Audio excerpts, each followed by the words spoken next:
Welcome to the Salmon Runs YouTube. Enjoy the video. In this video, I will explain how to reset your Toyota Grand Highlander's maintenance light. This simple procedure helps clear the dashboard indicator after routine service.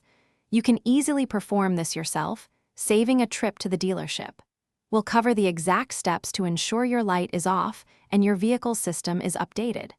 Let's get started with the first crucial step. First, get into your Grand Highlander and turn the ignition to the on position, but do not start the engine.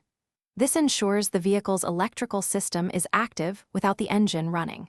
Next, you'll need to find the controls for your multi-information display, usually located on the steering wheel.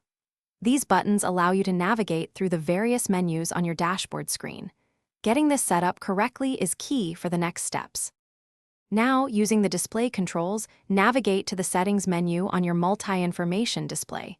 Once there, scroll down and select Vehicle Settings. Within this submenu, you'll find the Maintenance Reset option. Select this, and the system will prompt you to confirm the reset. Confirm your selection, and the maintenance light should turn off, indicating a successful reset. It's that straightforward.